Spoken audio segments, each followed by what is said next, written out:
ओम शांति। आज 27 नवंबर 2023 के बाबा के अनमोल मधुर महावाक्य सुनेंगे। आज की मुरली में बाबा हम बच्चों को योग के और अटेंशन खिंचवाते हैं। बाबा कहे तुम बच्चों को निरंतर बाबा को याद करना है। दिन में भले शरीर निर्वाह अर्थ कर्म भी करो, लेकिन रात में बैठकर सिमरन करो। बाबा कहे स्वदर्शन चक्र फिराओ तो नशा चढ़ेगा। परंतु माया कभी कभी बच्चों को योग में बैठने नहीं देती है। जैसे ही योग में बैठेंगे, बुद्धि योग इधर उधर भटका देती है और इनकी बुद्धि को तो ताला भी लगा देती है। खास करके जो पढ़ाई छोड़ देते हैं, उन्हें माया योग में बैठने नहीं देती। वह मन मना भाव रह नहीं सकते हैं। फिर उनको सर्विस के ख्यालात चलते रहेंगे, या कभी कभी सर्विस के ख्यालात भी नहीं चलते, क्योंकि श्रीमत पर नहीं चलते तो नाम बदनाम कर देते हैं, बाबा को भी धोखा देते हैं। इसीलिए बाबा कहे बच्चे सावधान, अटेंशन। योग में रह करके अपने पास्ट के विकर्मों को दग्ध करना है। तो सुनते हैं आज के बाबा के अनमोल मधुर महावाक्य। ओम शांति। मीठे बच्चे, दिन में शरीर निर्वाह अर्थ कर्म करो, रात में बैठ ज्ञान का सिमरण करो। बाप को याद करो, बुद्धि में स्वदर्शन चक्र फिराओ तो नशा चढ़ेगा। आज की मुरली से प्रश्न है, माया किन बच्चों को याद में बैठने नहीं देती है? उत्तर है, जिनकी बुद्धि किसी न किसी में फंसी हुई रहती है, जिनकी बुद्धि को ताला लगा हुआ है, पढ़ाई अच्छी रीति नहीं पढ़ते हैं, माया उन्हें याद में बैठने नहीं देती। वह मन मना भाव रह नहीं सकते। फिर सर्विस के लिए भी उनकी बुद्धि चलती नहीं। श्रीमत पर न चलने के कारण नाम बदनाम करते हैं, धोखा देते हैं, तो सजाएं भी खानी पड़ती है। आज की मुरली से पहले गीत बजा है, तुम्हारे बुलाने को जी चाहता है। ओम शांति। बच्चों ने गीत सुना, गॉड फादर को ही बुलाते हैं, श्री कृष्ण को नहीं। बाप को कहेंगे आओ। फिर से कंसपुरी के बदले कृष्णपुरी बनाओ। कृष्णपुरी को तो स्वर्ग कहा जाता है, ये कोई भी जानते नहीं, क्योंकि श्री कृष्ण को द्वापर में ले गए हैं। ये सब भूले शास्त्र से हुई है। अभी बाप यथार्थ बात समझाते हैं। वास्तव में सारी दुनिया का बड़ा गॉड फादर है। सबको उस एक गॉड को ही याद करना है। भल मनुष्य क्राइस्ट, बुद्ध अथवा देवताओं आदि को याद करते हैं। हर एक धर्म वाले अपने धर्म स्थापक को याद करते हैं। याद करना शुरू हुआ है द्वापर से। भारत में गाया हुआ भी है। क्या गाया है? दुख में सिमरन सब करे, सुख में करे न कोई। बाद में ही याद करने की रस्म पड़ती है, क्योंकि दुख है। द्वापर से ही ईश्वर को याद करने की रस्म पड़ी, क्योंकि तभी से दुख प्रारंभ हुआ। पहले पहले भारतवासियों ने याद शुरू किया। उन्हों को देखते दूसरे धर्म वाले भी अपने धर्म स्थापक को याद करने लग पड़ते हैं। बाप भी धर्म स्थापन करने वाला है। बाबा कहे बाप भी धर्म स्थापन करने वाला है, परंतु मनुष्य ने बाप को भूल क्या किया? श्री कृष्ण का नाम डाल दिया है। लक्ष्मी नारायण के धर्म का उन्हें पता नहीं है। याद तो न लक्ष्मी नारायण को न कृष्ण को करना है, याद एक बाप को करना है जो आदि सनातन देवी देवता धर्म की स्थापना कर रहे हैं।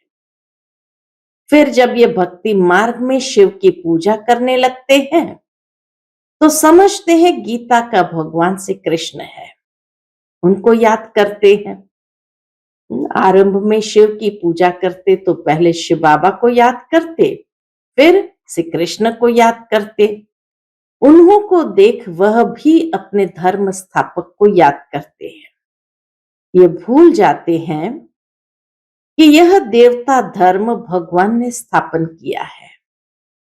हम लिख सकते हैं कि गीता का सरमनाइजर श्री कृष्ण नहीं शिव बाबा है, अर्थात गीता को उच्चारण करने वाला श्री कृष्ण नहीं शिव बाबा है। वह है निराकार। यह वंडरफुल बात हुई ना। किसी के पास भी शिव बाबा का परिचय नहीं है।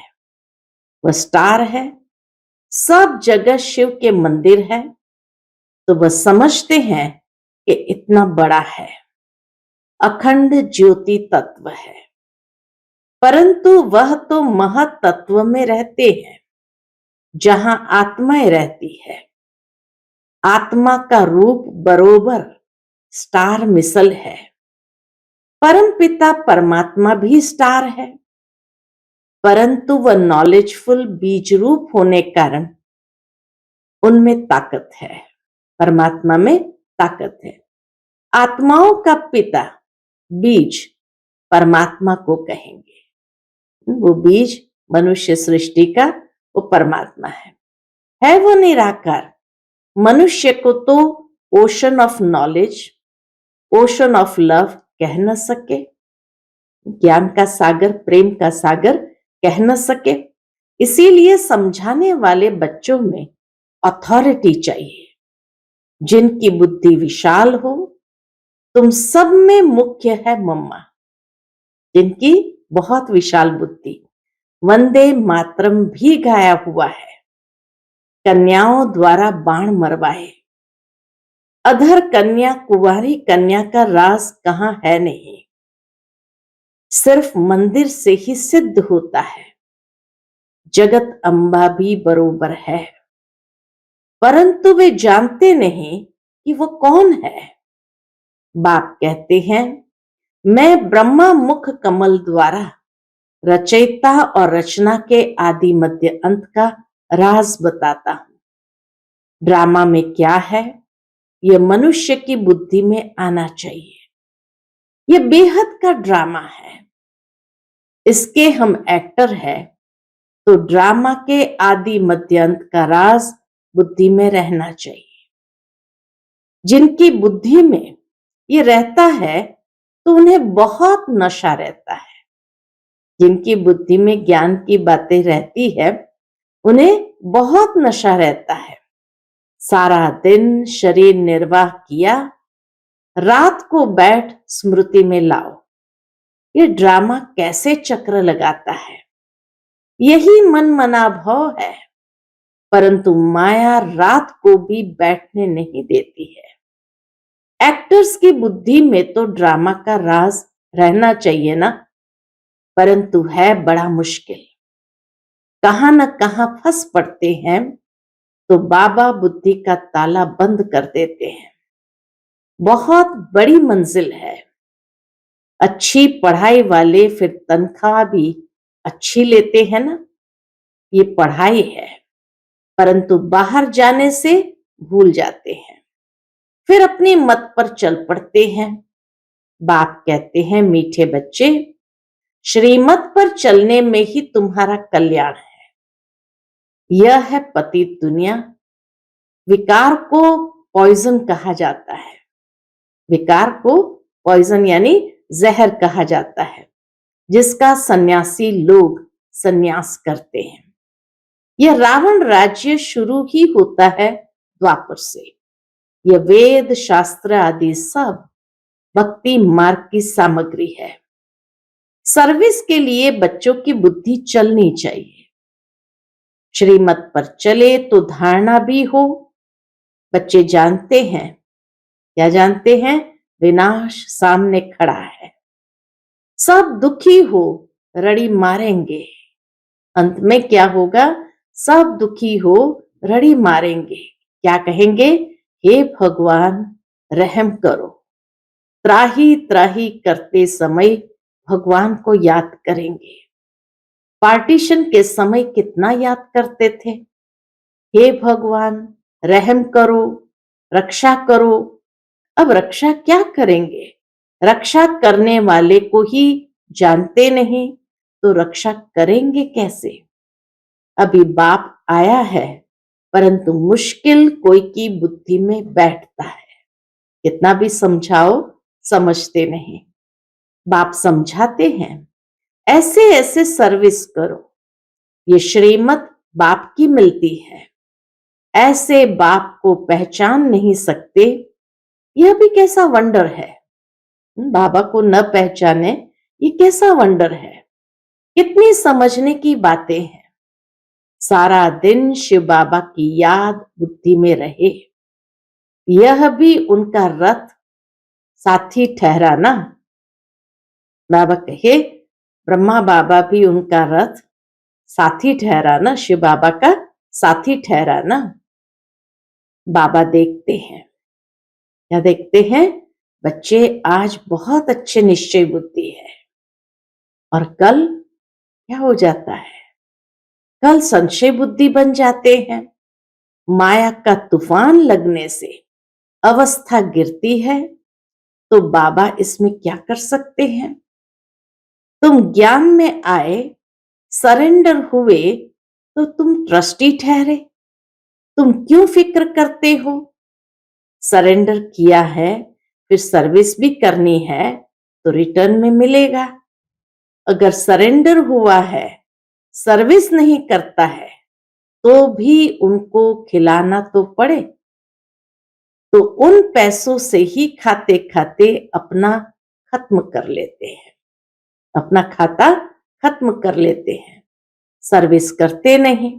कितने गुह्य से गुह्य, सूक्ष्म से सूक्ष्म बात पर बाबा हमारा अटेंशन खिंचवाते हैं कि सरेंडर किया, फिर सर्विस भी करनी है तो रिटर्न में मिलेगा। अगर सरेंडर हुआ है, सर्विस नहीं करता, तो भी उनको खिलाना तो पड़े। तो उन पैसों से ही खाते खाते अपना खत्म कर लेते हैं, सर्विस करते नहीं है। तुम्हें सर्विस करनी है कैसे? बाबा कहे तुम्हें सर्विस करनी है मनुष्य को हीरे जैसा बनाने की। मुख्य बाबा की रूहानी सर्विस करनी है, जिससे मनुष्य ऊंच बने। सर्विस नहीं करते तो जाकर दासदासी बनेंगे। जो पढ़ाई अच्छी पढ़ते हैं, उनका मान भी ऊंचा होता है। जो नापास होंगे, वो जाकर दासदासी बनेंगे। बाबा कहते बच्चे मुझे याद करो और वर्षा लो। बस ये मन मना भव अक्षर ही राइट है। ओशन ऑफ नॉलेज कहते हैं, ज्ञान का सागर कहते हैं कि मुझे याद करो तो तुम्हारे विकर्म विनाश होंगे। श्री कृष्ण कह न सके, बाप ही कहते हैं माम एकम याद करो और भविष्य राज्य पद को याद करो। ये राजयोग है ना, इससे प्रवृत्ति मार्ग सिद्ध होता है। ये तुम ही समझा सकते हो। तुम्हारे में भी जो सर्विसेबल तीखे हैं, उन्हों को बुलाया जाता है, समझा जाता है ये होशियार हैंड है। बच्चों को योग युक्त बनना है। श्रीमत पर अगर नहीं चलते तो नाम बदनाम करते हैं, धोखा देते हैं, तो फिर सजाएं खानी पड़ती है। ट्रिब्यूनल भी बैठती है ना। बाबा को अगर धोखा देते, नाम बदनाम करते, तो सजाएं तो खानी पड़ती, फिर ट्रिब्यूनल भी बैठती है ना। अच्छा, मीठे मीठे सिकिलते बच्चों प्रति माता पिता बाप दादा का याद प्यार और गुड मॉर्निंग। रूहानी बाप की रूहानी बच्चों को नमस्ते। हम सभी रूहानी बच्चों की रूहानी माता पिता बाप दादा को याद प्यार गुड मॉर्निंग और नमस्ते नमस्ते। शुक्रिया बाबा, शुक्रिया। फिर रात्रि क्लास बाबा ने कराया है।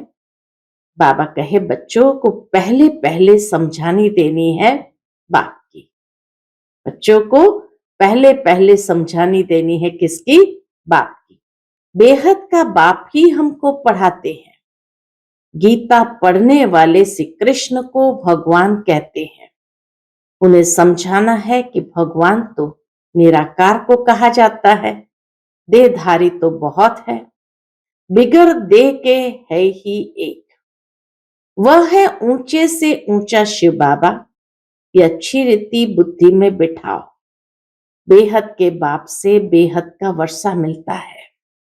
वही ऊंचते ऊंच निराकार परम पिता परमात्मा है। वह है बेहद का बाप और यह है हद का बाप। एक है बेहद का बाप, एक है हद का बाप। और कोई 21 जन्म का वर्षा नहीं देते हैं। ऐसा भी कोई बाप नहीं जिससे अमर पद मिले। दुनिया में ऐसा भी कोई बाप नहीं जिससे अमर पद मिले। अमर लोक है सतयुग, यह है मृत्यु लोक। तो बाप का परिचय देने से समझेंगे बाप से वर्षा मिलता है, जिसको दैवी स्वराज्य कहा जाता है वह बाप ही देते हैं। वही पतित पावन गाया जाता है। वह कहते हैं अपने को आत्मा समझ, मुझ बाप को याद करो तो पाप कट जाएंगे। पतित से पावन बन पावन दुनिया में चलने लायक बन सकते हैं। कल्प कल्प बाप कहते हैं, क्या कहते हैं? माम एकम याद करो।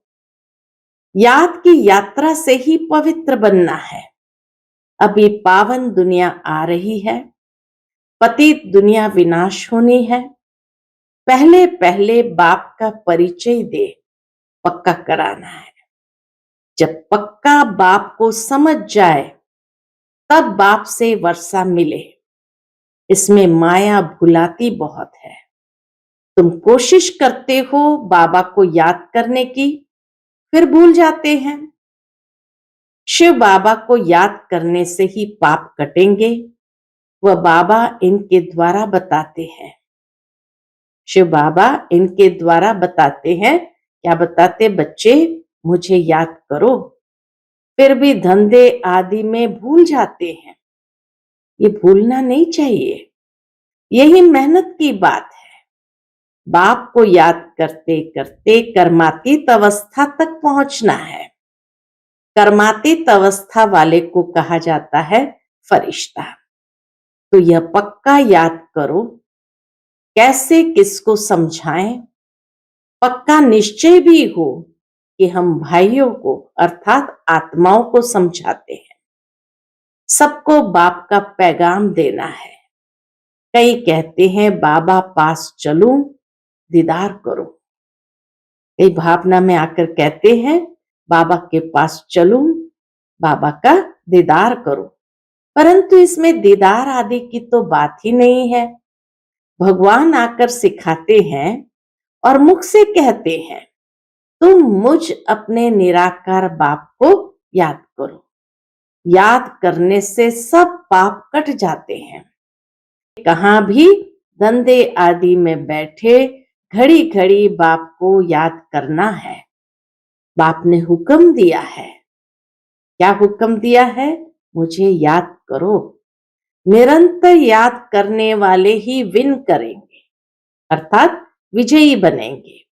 याद नहीं करेंगे तो मार्क्स कम हो जाएंगे।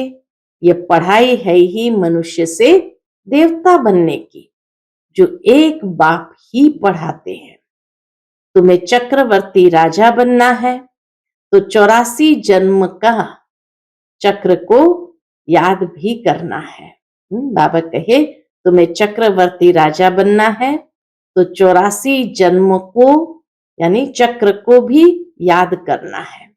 कर्मातीत अवस्था तक पहुंचने के लिए मेहनत करनी है, वह अंत में होनी है। वो मेहनत बाबा कहे अंत में होनी है। अंत कोई भी समय आ सकती है, इसलिए पुरुषार्थ लगातार करना है।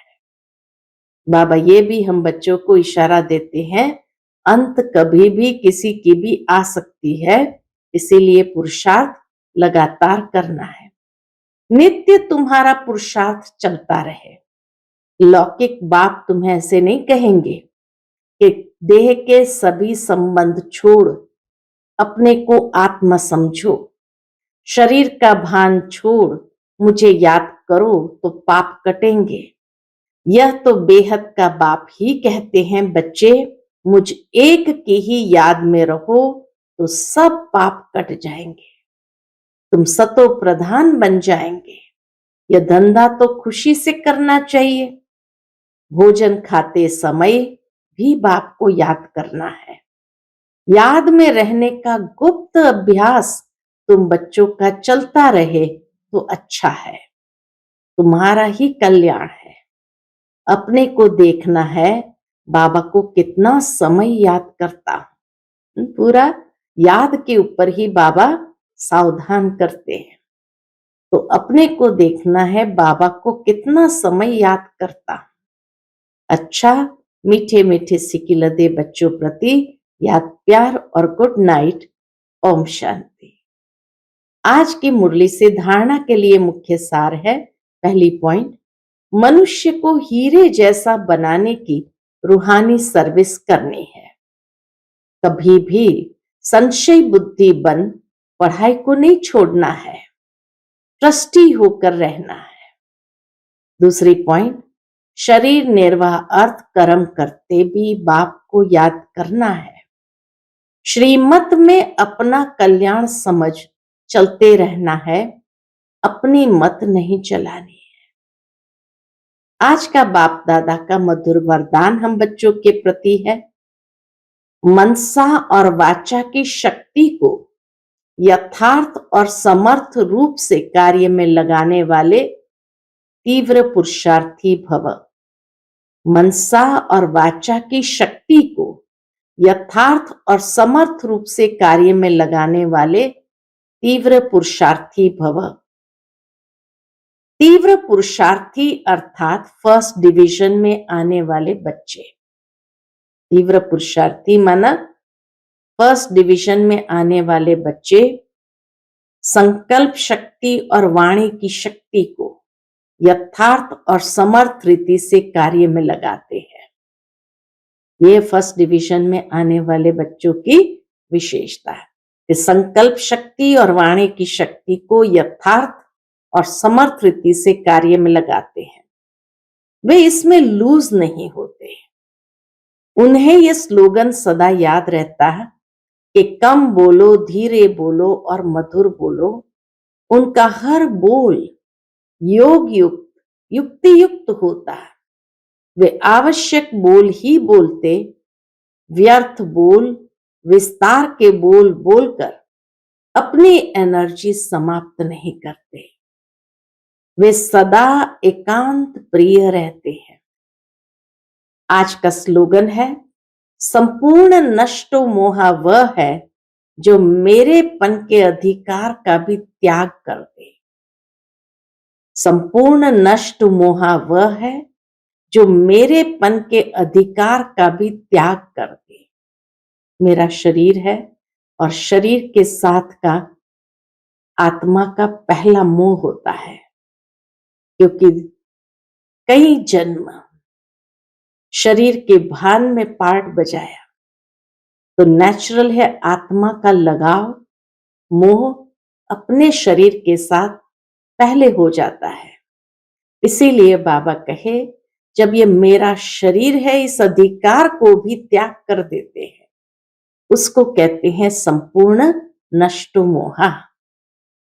अच्छा, फिर मातेश्वरी जी के अनमोल महावाक्य है। टाइटल है, मन के अशांति का कारण है कर्म बंधन, और शांति का आधार है कर्मातीत। मन के अशांति का कारण है कर्म बंधन और शांति का आधार है कर्मातीत। वास्तव में हर एक मनुष्य की ये चाहना अवश्य रहती है कि हमको मन की शांति प्राप्त हो जावे। इसीलिए अनेक प्रयत्न करते आए हैं, मगर मन को शांति अब तक प्राप्त नहीं हुई है। इसका यथार्थ कारण क्या है? अब पहले तो यह सोच चलना जरूरी है कि मन के अशांति की पहली जड़ क्या है। तो मन की अशांति का मुख्य कारण है कर्म बंधन में फंसना। कर्म बंधन में फंसना। जब तक मनुष्य इन 5 विकारों के कर्म बंधन से नहीं छूटे हैं, तब तक मनुष्य अशांति से छूट नहीं सकते। जब कर्म बंधन टूट जाता है, तब मन की शांति अर्थात जीवन मुक्ति को प्राप्त कर सकते हैं। अब सोच करना है, यह कर्म बंधन टूटे कैसे और उसे छुटकारा देने वाला कौन है? यह तो हम जानते हैं। कोई भी मनुष्य आत्मा किसी भी मनुष्य आत्मा को छुटकारा दे नहीं सकती। यह कर्म बंधन का हिसाब किताब तोड़ने वाला सिर्फ एक परमात्मा है। वही आकर इस ज्ञान योग बल से कर्म बंधन से छुड़ाते हैं। इसलिए ही परमात्मा को सुखदाता कहा जाता है। जब तक पहले यह ज्ञान नहीं है कि मैं आत्मा हूं, असल में मैं किसकी संतान हूं, मेरा असली गुण क्या है, जब यह बुद्धि में आ जाए, तब ही कर्म बंधन टूटे। अब यह नॉलेज हमें परमात्मा द्वारा ही प्राप्त होती है। गोया परमात्मा द्वारा ही कर्म बंधन टूटते हैं। अच्छा, ओम शांति।